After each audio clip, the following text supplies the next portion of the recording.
Welcome back everyone to more of our gameplay series of X4 Foundations. And in today's video, we got a lot to talk about.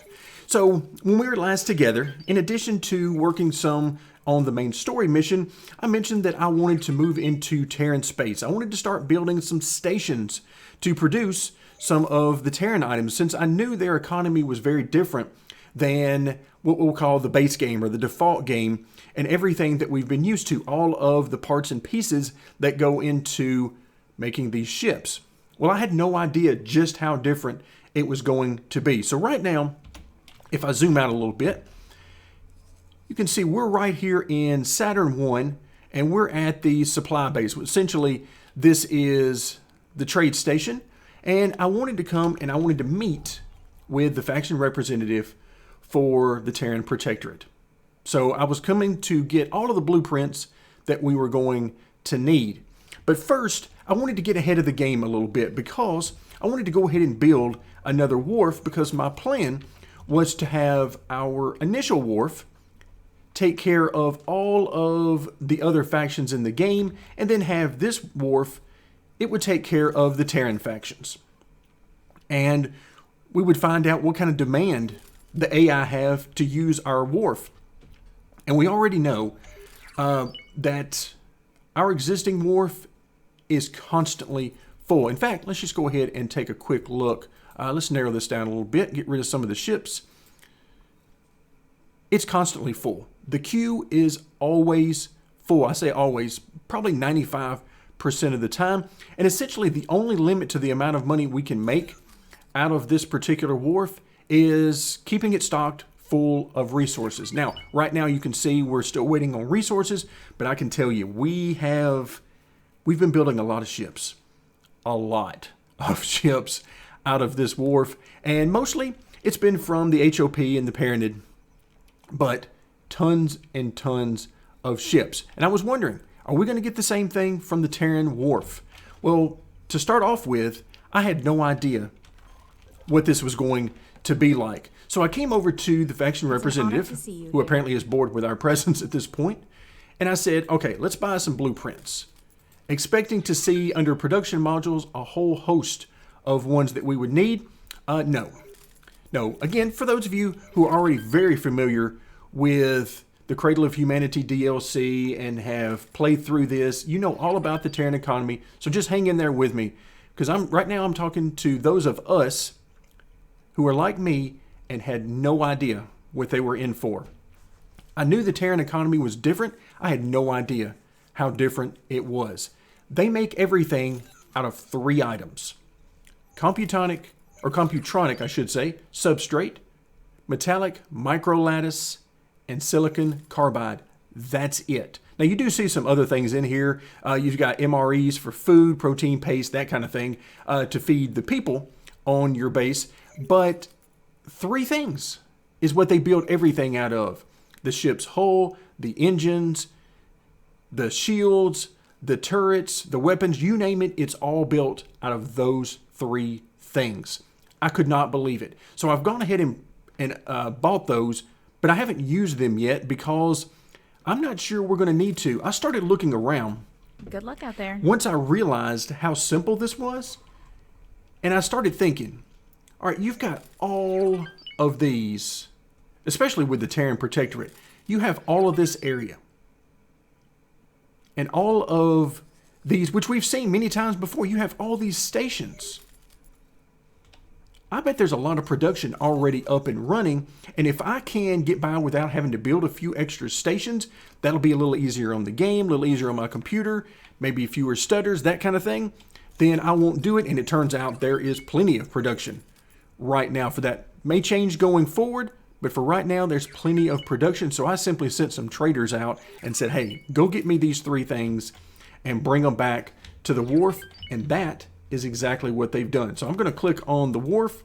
We're going to bring up the information tab. So I changed a couple of things once I realized that.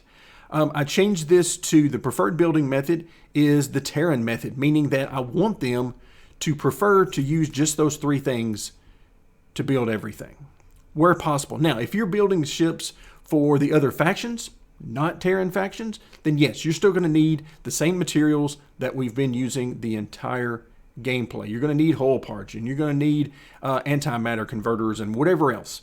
All kinds of things, but not with the Terran stuff. So I changed that. Then I wanted to see, okay, so let's actually not use those things. Now, unfortunately, as we're going to see in logical overview, you see all of these other items are still in here. Hull parts, antimatter converters, engine parts, and so forth.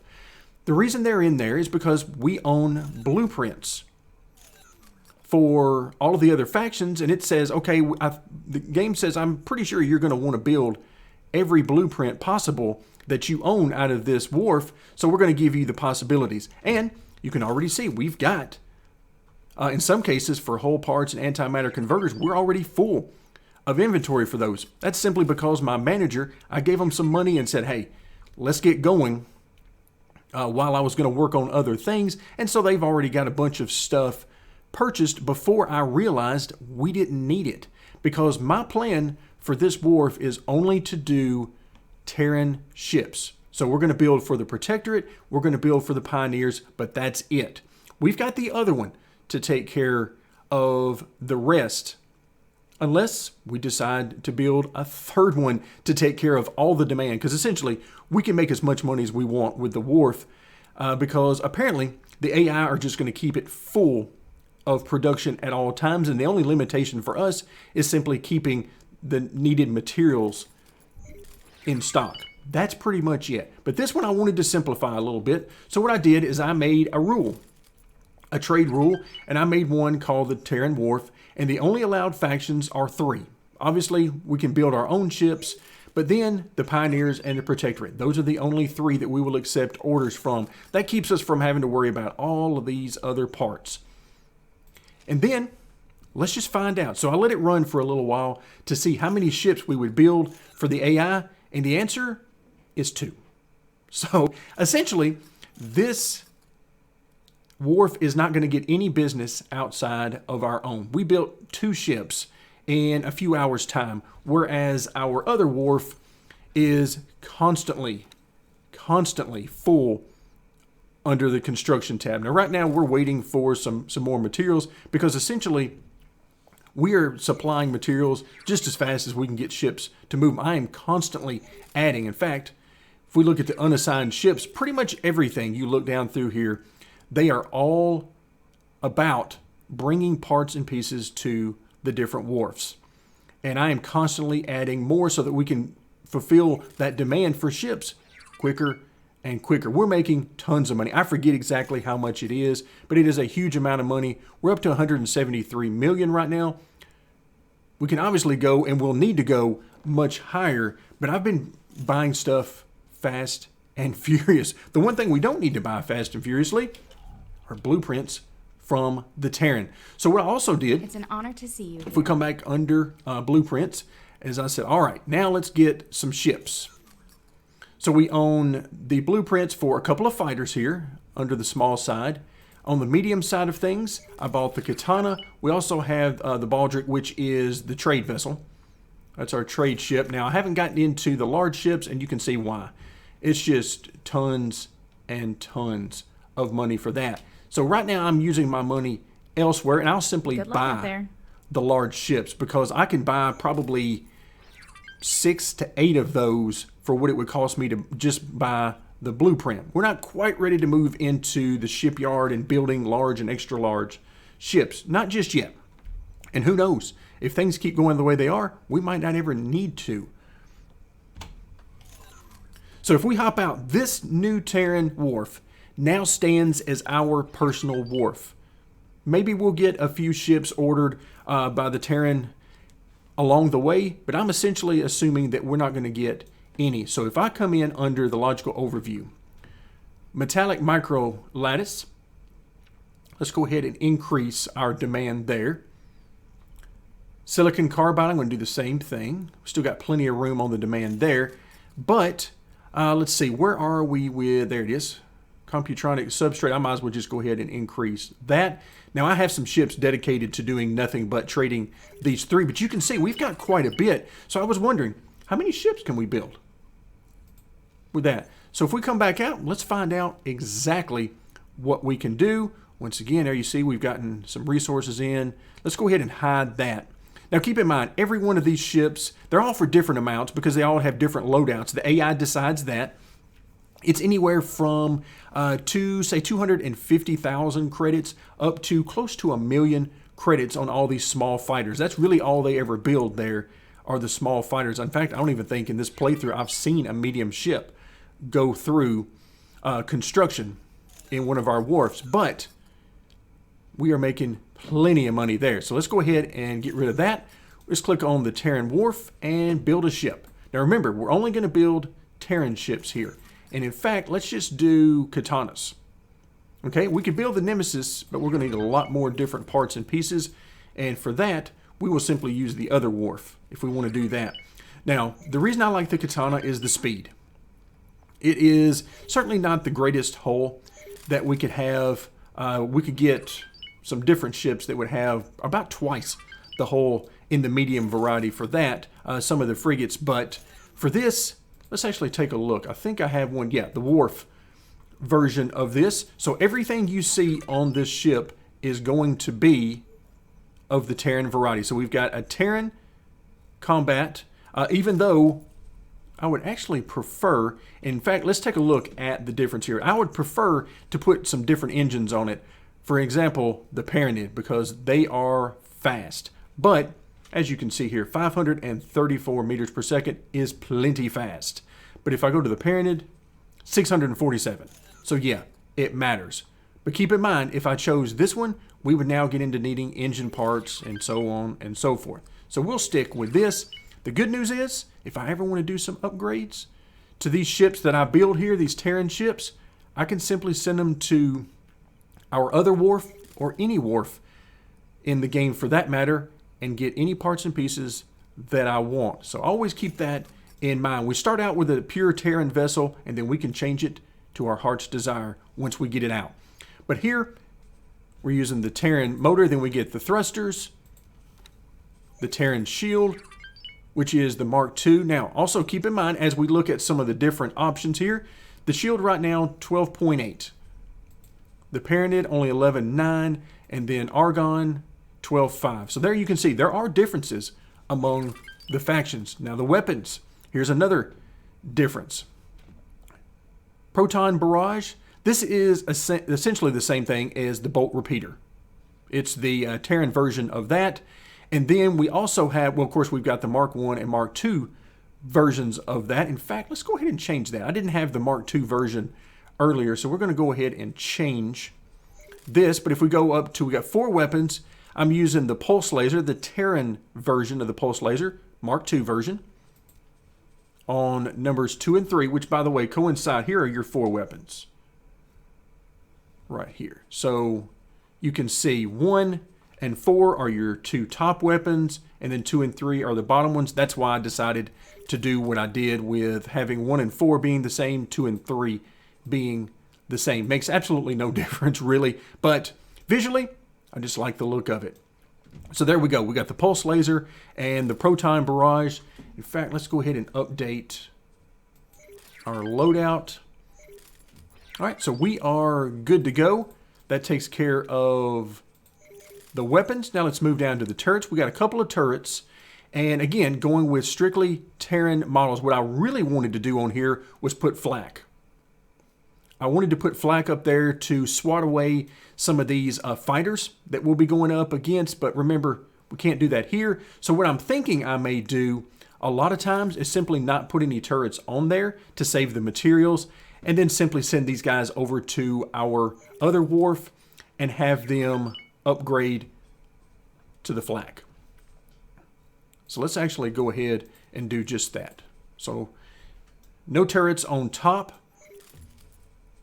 And then the software, the usual software, nothing's changed there. No consumables on board. If I were going to add anything, it would be maybe some laser towers, as well as, well, where are they? Can we not get them? Apparently we can't get them on there. I usually like to put a few repair drones on any of the ships that I'm allowed to, but apparently this is not one of them. And then you get to the settings. Since we don't have any turrets, there's nothing to do here. So let's go ahead and add this to the shopping list. We're not actually going to build these just yet, but let's find out. We've already seen how much we have in stock of the 3 materials. Can we do 10? Yes. And you know that because in the bottom right-hand corner down here, it would tell me, okay, it's going to take a while because you're missing so-and-so. What if we do 100? There you go. There's your message. So we're going to be short on only one thing. Quite a bit short, I might add, but only that one thing, and that's with 100 of them. What about 50? We can make 50 of these right now. So that's the kind of thing I need to know. Because as we start getting into the next phase, which is what we're going to talk about now, I'm going to need to mass produce ships. And that's why I wanted to find out, all right, let's just look. I see how much we have of the different stuff that we need. Again, only 3 of them. But how many ships can we build doing that? And the answer is a lot. And I mean a lot. Far more than we would ever be able to build using the standard or the universal build method. So needless to say, since I learned this information, I have been extremely happy because we're coming in on the time where we're going to need a ton of ships. And the reason is because some things have started happening, as you might imagine, as the game moves on, as the hours pass and game time. Well, the different factions start making their moves. They're doing some things. And one of the things that's happening is Hatikva's Choice has been on a few different occasions overrun by the Xenon. Now right here you can see, oh, they've actually gotten rid of it. So at one point, the Xenon had actually built a couple of stations in here, or had started building them. They had come over here, and I remember it was either 2 or 3 that they were building over in this area, and things were progressing too quickly for them, as well as this defense platform that they've started building. I do like, I mean, look at this shape, this S shape here that they're building. I like that. But you can see it's sort of a graveyard of sorts over here for a lot of Argon vessels, but it was a lot worse than this earlier. A lot of these have despawned by now. So at one point there were a couple of carriers from the Xenon floating around in this area, as well as several small and medium ships. So we're going to need to protect this area. Now, we talked a little bit about why that is a little bit earlier on, but this is a crucial trade area. The reason it's so crucial is because right here in this area, okay, the Xenon come out and they patrol this area, and essentially they cut off everything right in here. So if you're on the highway, you're fine because you're moving at too fast a velocity. They can't obviously shoot you when you're going by that fast. So you're fine there. But what happens is these traders coming in either from the right-hand side of the screen from our direction, because if we scroll out a little bit and move over just a little bit, we're the next one over. Silent Witness is the next thing you get to. So if you're coming from Silent Witness and you're coming in from right to left on screen, and you need to get right here to go to Hatikva's Choice 3, which is a huge mining area as well as trading area. I have kept it for the most part off limits to our guys to try to avoid just this very thing. But you can see they're still going through here. The Xenon will sit right here and they will destroy everything that comes off of this highway and tries to get over there.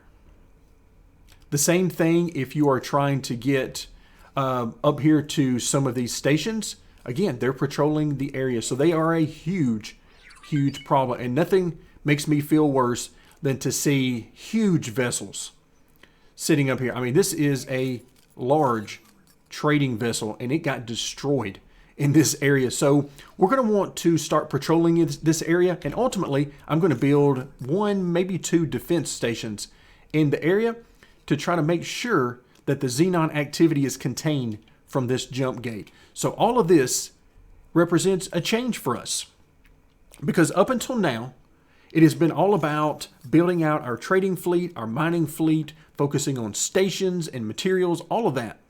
Now it's going to shift over from the money to we need ships. We need protection. We need to ensure that traders and miners, not just from our faction, but all of the factions that we are friends with, can get done what they need to get done so that they don't have to worry about the Xenon activity. Now, this isn't the only area where the Xenon have moved in. They've moved in on Talati as well. Let's actually see what it looks like over here.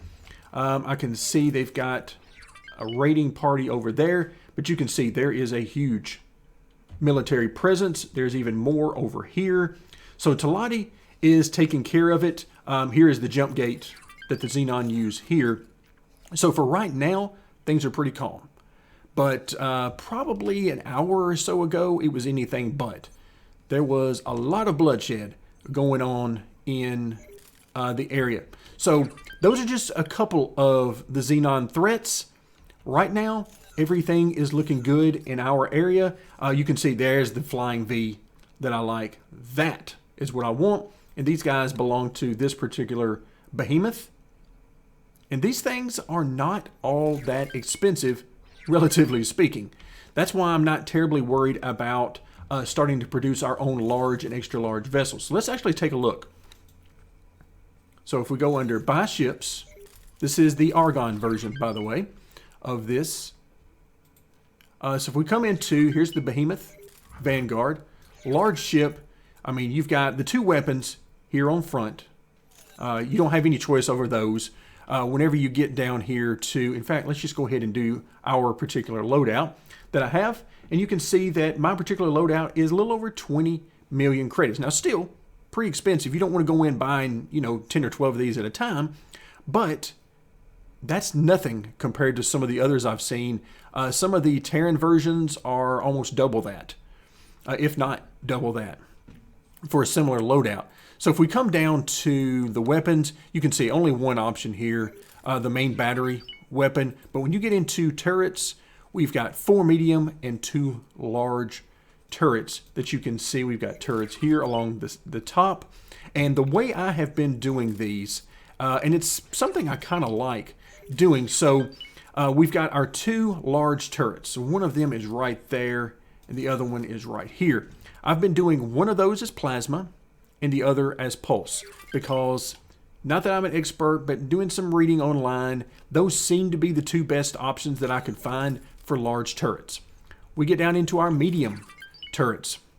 What I have started doing is the 4 turrets on the top are flak. That is to swat away those fighters, those small fighters that are flying around. Hopefully it will take care of those. And then the others that I have been using, generally you can see there's plasma on this particular loadout. I have steered away from using missiles because it's generally hard to find those, or at least harder to find. And if you run out of those and you don't have any other option in a fight, then you're sort of a sitting duck.